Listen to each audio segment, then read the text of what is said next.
ҳуҷҷатҳои худро дуруст кунанд. Баъд ҳама аз пай ҳуҷҷатгузорӣ мешававу ҳама боз туғрӣ мешава, документҳои ҳама 100% мешавад. Салом тамошобинони барномаҳои Сомониён TJ. дар мавзӯи гирифтани патент дар Федератсияи Русия суҳбат мекунем. Лайк монен, бо диққат бошед. Нафарҳое ки мехоҳен аз интернет маблағ ба даст биёрен, пул кор кунен, номерои WhatsApp мебарояд ҳатман дар ҳамуҷа бинависонед. муҳоҷирони тоҷик дар Федератсияи Русия аллакай шикоят доранд, ки баъди 5 феврал навбатпоӣ барои дуруст кардани ҳуҷҷатҳо ва гирифтани патент дар Федератсияи Русия зиёд шудааст. рӯзи 5 феврал дар Федератсияи Русия рӯйхати шаҳрвандони хориҷие фаъол шуд, ки қонуншиканӣ карданд. Ба ин муҳоҷирон то моҳи апрели соли равон муҳлат доданд, ки ҳуҷҷатҳои худро дуруст кунанд. яъне ки ҳар касе ки дар Федератсияи Русия беҳуҷҷат, бепатент, берегистратсия буд, то охири моҳи апрел муҳлат дода шуд ба 630 000 нафар шаҳрвандони хориҷии қонуншикан, ки ҳуҷҷатҳои худро дуруст кунанд. ва аз ин сабабе ки мардум ҳозир аз пайи документҳоро торӣ кардан мебошад, дар тамоми ҷойҳое ки документатсияҳоро дуруст мекунанд, навбатпоӣ бениҳоят зиёд шуда.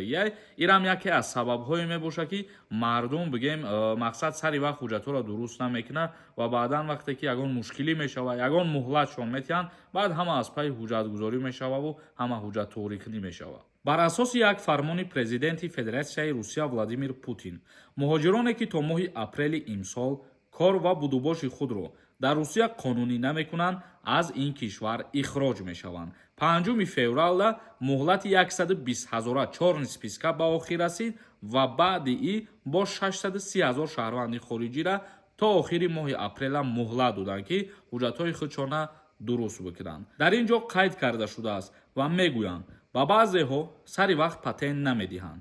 патент додан ҳам мушкил шудааст ва гирифтани он низ ҳамчунин. барои гирифтани патент ҳам низ ҳамчунин мушкилиҳо ба вуҷуд омадааст. мо гуфтем аз сабабе ки яку якбора шаҳрвандо бисёр муроҷиат мекунанд барои гирифтани ҳамин патент, барои дуруст кардани ҳуҷҷатҳо.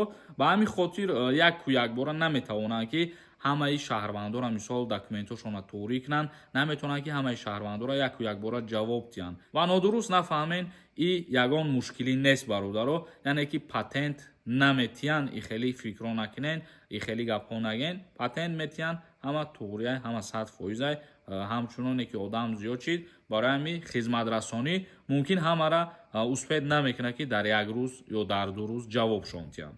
акнун комментарияҳои шуморо хонда ба саволҳо ҷавоб мегардонем. ягон нафари шумо хоҳем границаи Қазоқистон бирен, номерошон мебарояд, зангшон занен, ҳам граница мебаранд, ҳам метавонанд ки запретҳои шуморо бифаҳманд, дорен ё ки не. як нафар нависонда: ассалому алайкум акаи Сорбон.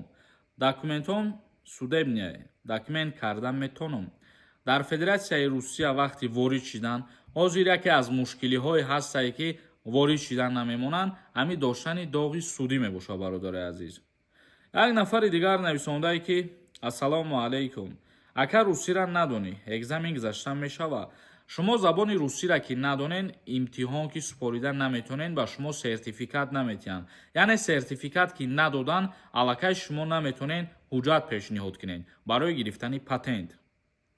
як нафари дигар нависонда: таможни саюз намешавад. сарлавҳая рост монд. агар ту дуруст нафаҳмӣ, ин проблемаи ман нестае. ман дар уҷа аломати савол мондагиам ва комментарияро хондагиам ки таможни саюз мешавад ё ин ки не. ва ҳар чизеро ки ман дар аввали видео гап мезанам, мо аз ҳамун номи видеоро мемонем. хоҳиш мекунам нафаҳмен, агар дар бораи номи видео, дар бораи сурати видео гапи зиёдӣ нанависонем, чунки ҳамун қадар баъзеи ту мефаҳмӣ. шаҳристон нависонда: ассалому алайкум акаи Сорбон. ман 17 рафта будам, гардондан бесабаб. галочка мондагиай кайрамон мешавад. чида галочка мондагиам бародар. вақте ки шуморо бесабаб гардонда бошанд, бисёри нафарора мо шоҳид шудем ва дидем ҳамин чизоро ки дуюмбора попитка мекунанд, мераванд ба Федератсияи Русия, гузаштан мемонандшон, яъне ки намегардонандшон.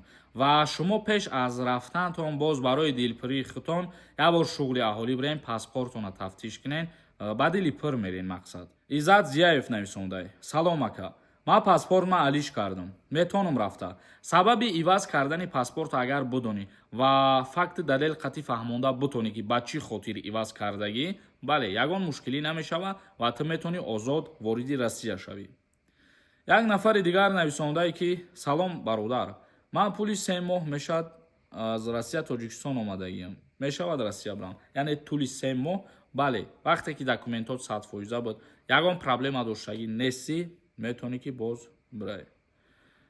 Шукуров нависондае, салом ака, ман моҳи март 26 буд мекунам, аблава мебара бирам дар аэропорт, раҳмати калон пешакӣ 26 буд мекунӣ, яъне ки 27 сола мешавӣ, ҳамун рӯзе ки 27 сола кишидӣ, аллакай аз даъват ба хизмати ҳарбӣ озод мешавӣ. Акбаров нависондае, салом Сорумон, авфи муҳоҷирон мешавад ё ки не? 2025 сол.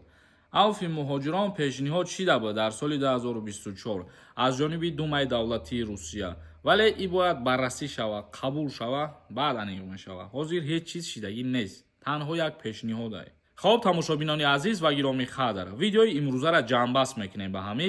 саволотона дар комментария бинависонен. зиндаву сарбаланд бошед. худованд ҳамаи мову шуморо нигаҳбон бошад.